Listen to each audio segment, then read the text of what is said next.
So let's check out Them, the black horror series on Amazon. Now, I missed the first one, but the second one, we ain't gonna miss that. And we're gonna go back and do the first. Episode 1, Are You Scared? LAPD homicide detective Dawn Reeve investigates a gruesome murder in a foster home. It already feels like she's bringing her case home with her. Meanwhile, Edmund Gaines, a struggling actor, pursues a new role and a new friend. So we open with the kid tied up in front of a birthday cake and some scary animatronics operating it, giving a sortie. Somebody caressing him. He trying to fight him off, but he tied up. So now we have our detective awakening. At 5 in the morning, she's slamming her alarm clock off, getting up, LA in 91. Oh my goodness, her mama Pam Grier. I'm here. So her pappy passed in the line of duty, which is why I'm guessing she's a cop. Child, we get to the crime scene and cops is throwing up. So it's very hot in the crime scene. The thermostat's been cranked to 90. So it's giving nasty foster care house, TVs on top of TVs. Oh, we got a person stuck in a cabinet. Their face in an eternal scream. Lord, this heifer all kind of twisted up in this cupboard. Over in a gym, we got a cute black guy listening to a self-help tape. I guess this is the actor. The self-help tape is talking about being self-actualized, which is what a biffa is. A biffa is a self-actualized heifer. Oh, it looks like he's a sports mascot. See, I would actually have fun. Oh, wait, no. He's a dancing pig at a kid's party. Okay, that's still fun. Like, I get it, that's a survival job, but I'm here to make the kids laugh. And also, nobody necessarily knows it's you. Why do I have a feeling this little girl gonna demask him? Oh, but his boss don't like it when he do new dances and go off book. Well, I'm sorry, I'm going to make the character my own. Over at her office, Newman from Jurassic Park is her boss.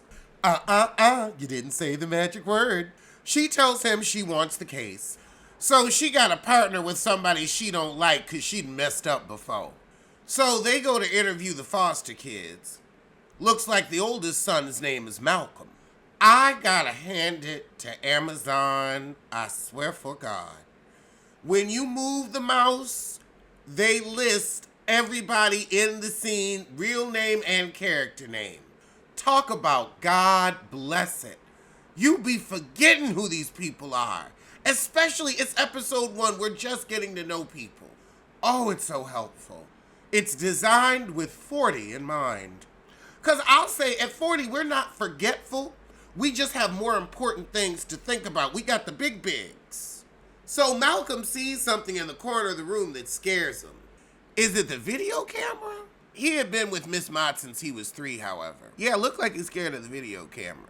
He don't know what happened. They traumatizing him with these photos. They trying to do good cop, bad cop. She asked him, look, you want a lawyer? Let's go on and get a lawyer because this racist idiot. But whenever that guy would crack his knuckles, he'd freak out.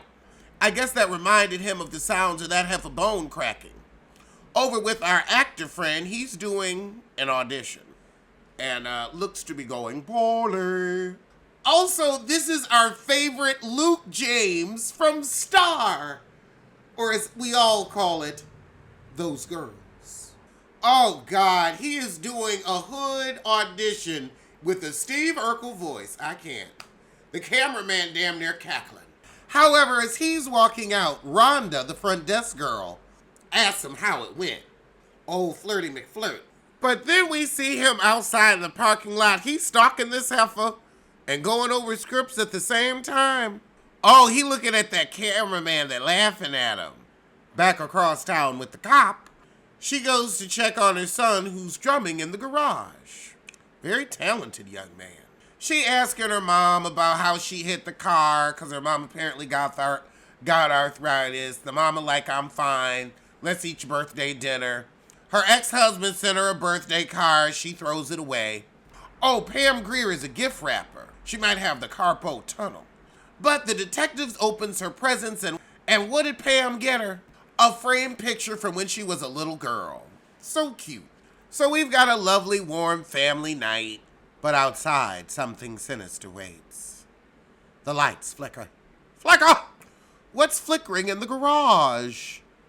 The lights is going on and off. Girl, the bulbs done exploded. Over at the faux Chuck E. Cheese, we got Edmund. Oh, Rhonda running into him.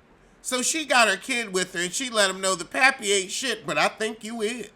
She says, I'm gonna help you find a role. I get a lot of script. There aren't that many roles for black men anyway. So he having fun being Renadad. Back with the cop, she goes to meet with the little girl that lived in the house. So the girl tell her that Miss Bernice was scared of something and didn't want to fall asleep. The detective thinks it's a man. So then we cut to her in the bed with 3 of the young kids screaming, he's in the house! The brother's trying to calm her down. And then everything goes quiet, all the TVs go out, and all the kids are just asleep. The girl wakes up and she hears a thud, the cracking, the screaming. And then we cut to her crying with the detective in the library. Back at the house, Pam Greer's making dinner. She hears a scream and thinks it's Cal. Cal sees the lights flicker in the garage, thinks it's his mom getting home, and says, be right out. Over with Luke James, he opens up a toy chest with a Raggedy Ann doll. The detective finally gets home, but her family's already asleep. So she starts going over all the evidence, lays it out on the kitchen floor. I guess trying to see how she got in the cupboard? Yeah, she trying to see how she got in that cupboard. Oh, and we see all the cleaning supplies were lined up at the crime scene because they were under that cupboard.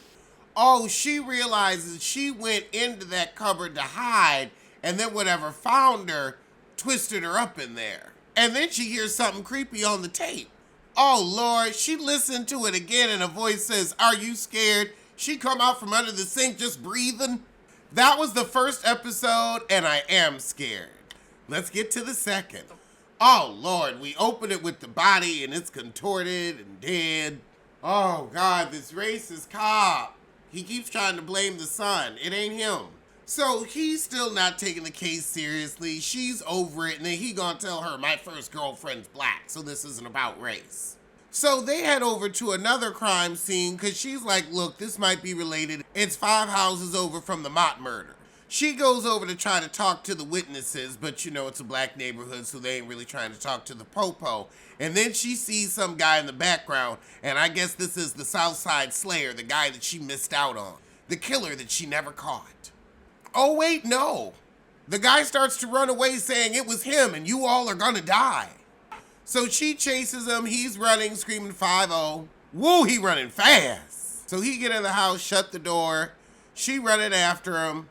You ain't got no warrant. But he done lit out the back.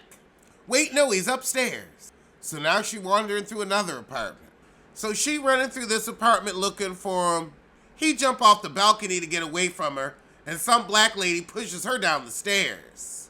And everybody clapping. But she see him and get up and keep running after him. Well, she walking now. Oh, Lord, people throwing beer bottles at her. So she goes back into the first apartment and she finds him in front of a closet, tells him to show him her hands. He doing something. Oh, he got a baby. Oh, Lord, but damn, the police come in behind. So he tells them they being watched, but we don't know by what. Thank God she was able to stop him from shooting. I thought that's where it was going. So they start looking for drugs in the room. So he got coverings on the mirrors and the doors and everything. She holds the baby, but they don't find any drugs in the bedroom. So she give him the baby back. Although I'm confused. So drugs, as long as there wasn't drugs in the bedroom, you all right, but there was drugs in the kitchen. Don't that count as the same apartment? Oh, Lord. Over with Luke J. He's doing some autoerotic asphyxiae. Oh, Lord. But then the agent calls.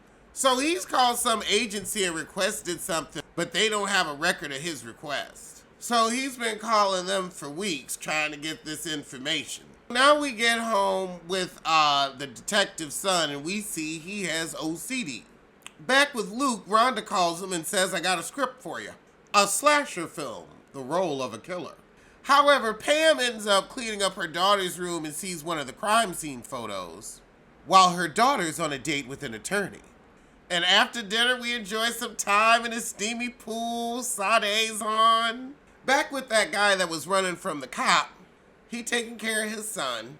But then, he had the drugs hidden in the crib. Smart man. So he cooking up the crack. But now the police banging on the door. He gotta hide everything again. Now he trying to flush it. He put the baby back in the crib. We hear a crack. But then he wait and they never show up. He just walk around with his hands up. Then he finally go check the door. Ain't nobody there. But then he hears his son laughing in the bedroom. That wasn't the popo. So he go into the baby's room to check, and we hear him say no, and then we hear the cracking of the bones. And the next day, the homicide detective here. So his mom's talking to her, and she said the devil himself did this. So she goes to the office to fight with Newman. He's like, we're gonna get crucified if we're honest about this. There are only 2 detectives that are working there because we dealing with the aftermath of Rodney King. So she decides to tip off the press anyway. Then we got Luke James doing some impressions at home. I guess he's getting ready for this killer audition, coming up with the character and whatnot. Over at the house with the detective's kid, he wakes up at 3:15 in the morning, but why does it look like sun's coming in the window? But he hears something and walk out. Oh Lord, so he go downstairs and he see his mama laying watching TV just smiling real crazy. Girl, he turned the light on and she disappear. Then the TV, which is on the Rodney King beating, rewinds by itself and he can't turn it off. He had to unplug it and then he sees somebody behind him in the reflection. And then when he looks at himself again, his face is distorted, like the victims. Over with Luke James, we see him eyeing a knife. Oh Lord, so now he come out with the knife in the pig costume. He gonna kill that boss? Child, all the parents getting their kids and running. So the boss sees him, he's like, you're fired, I'm calling the cops. And then he's like, I'm sorry. But he keeps wielding the knife. Then he took the head off. And child, that's where the shit ends. So I'm gonna see you soon for the next 2. This is good. We ended with a tear rolling down his face and he just smiling with the knife in his hand, holding the pig head. Everybody looking at him like he crazy.